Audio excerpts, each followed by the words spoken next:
Hello everyone, I'm Coach Casual, and today I'm going to be talking about the new Fortnite season that just dropped today. And I want to say that it actually really surprised me, as lived up to the hype, and it's actually pretty balanced, and I really like what Epic has done here. So anyways, today I'm going to be telling you what the best meta is for the season, what are my honest thoughts on the season, how to improve in the season, and everything that you should know about it in general. So without further ado, let's get started.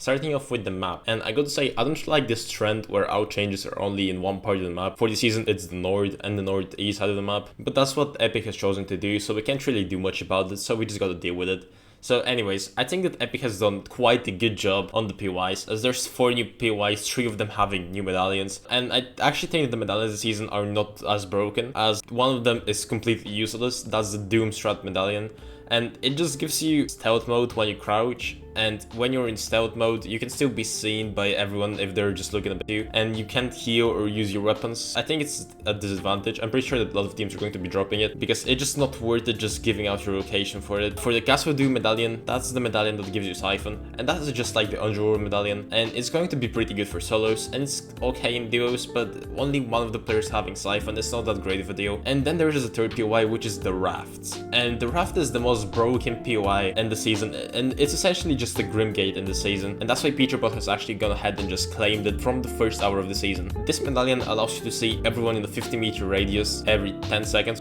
and it's just so good for getting surge and just like keying, because you can just see everyone tracked in through walls, and it's just so broken. Also, it just doesn't allow people to camp, which is going to be a huge problem this season, as they actually changed the format of the duo cash cups, so now it's only 1 point per kill, so I'm guessing that a lot of the players are actually going to be playing very passive. Also, for the fourth POI, it's a rebrand of Classic Cores, and now it's Doom's Courtyard. And I gotta say that this POI is essentially just classy, but there's a big statue in the middle that has like no loot whatsoever. So I wouldn't even count it as a new POI, as the changes done to it are just so minimal, so I just don't find it as a new POI, if I'm being completely honest. A very interesting fact about these POIs is that there's so much metal in them. For example, Doom Strat, every single rooftop is made out of metal, and there's a lot of other metal stuff that you can farm. So there's like in total, I'd say about 1.5k metal. I tried to farm them in like a custom game and I got like 1.3, but I'm pretty sure that I missed a lot of the stuff. And also in Castle Doom, there's a lot of metal there as well. I'm pretty sure that Treason is going to be trying to go there, so that just shows you that it's a good POI. And overall, everything looks promising, so get on the grind. I'll actually be fully grinding this season as well, so you can expect a lot of tutorials and cup highlights and videos very soon. So subscribe, like, and continue watching. As for the loot pool, I said that the loot pool is actually quite balanced, and it's much more balanced than last season at least, as last season was just so awful when it comes to balancing, with the Nitro being in the game. So I say that this season is such a big improvement, as there's a lot of weapons and there's many choices, and you can actually take many paths, as the items aren't really that far apart from each other. And I say that there's going to be a lot of people using different weapons this season, as all 3 shotguns are really good. I'm personally willing to go with the Sovereign shotgun, as it is a new shotgun, and it is kind of for me something between the Hammer and the Gatekeeper, as it has more shots than the Gatekeeper, and it's also better for long range. So here's some little tips about the new shotgun.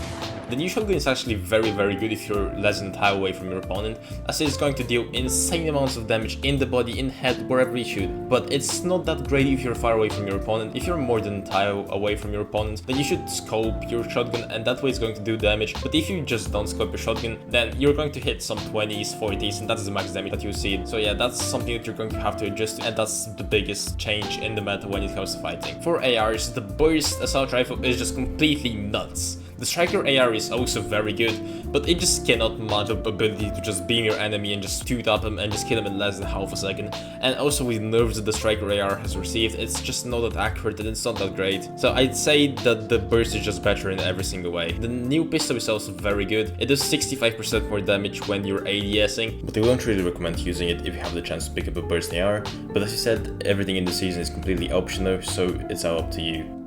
For rotation, currently we have no rotation items besides the Flowberry Fizz and the Flowberries, so I think that this season is going to be just like Chapter 5 Season 2, where we don't have any items for rotation, but I think that they could potentially add the rotation item just like the Grim Medallion in Chapter 5 Season 2, as this is a Stark season, so they can pretty easily implement that when they make the update 2 weeks after the LAN event. Or they could even make it before the LAN event and just make it a pretty big plot twist, and that's going to be a really good twist and it's going to write so many storylines, but that's completely up to them. So yeah, for now we don't have any rotation, so make sure you're carrying at Fizz. As for your other 2 slots, from what I saw, pros are only carrying heals, and nobody is going for 3 weapons in the season because there's really no point. So yeah, make sure that you're carrying big pots, medkits, but just make sure that one of you has medkits, because they're going to allow you to get so much free placement in an endgame in case something goes south, or just allow you to get so many free rotates and you win the heal off. Moving on, I want to talk about the current price pool, as we have a 4 million price pool in the season, not even counting the LAN event, and that's a really high price pool compared to what we've seen in the recent seasons. Also, they've done something really nice, as they've implemented reload cups and even mobile cups, which are going to have a pretty big price pool as well.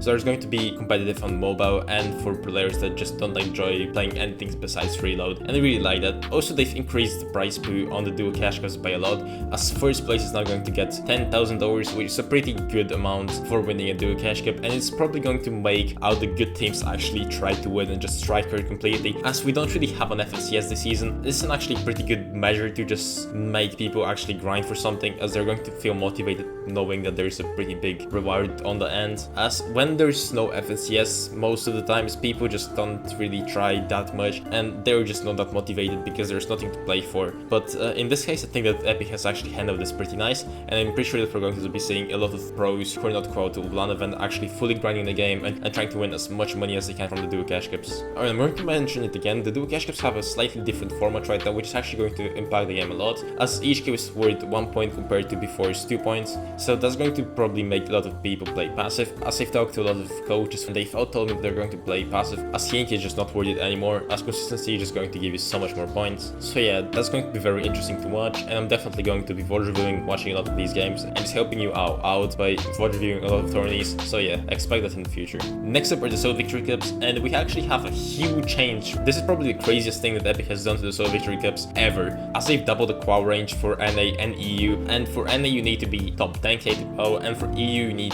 top 15k, which I'm guessing is going to be around 100 points, and for NA it's probably going to be like 100 as well, maybe 103, but I'm guessing it's going to be around the same, as NA has much less players than the EU, and that's going to be really good, and it means that they're going to be giving away much more money in the Solo Victory Cash Cups, which is going to make the finals and the opens lobbies a bit easier, and it's going to make it much easier for new players to qual and just motivate them to grind the game. Anyways, this is all I have for today. Thank you all so much for watching. Join my Discord server for free coaching, and stay tuned because, as I said, I'm going to be full grinding, so you're going to see a lot more content from me. So yeah, stay tuned and see you again next time.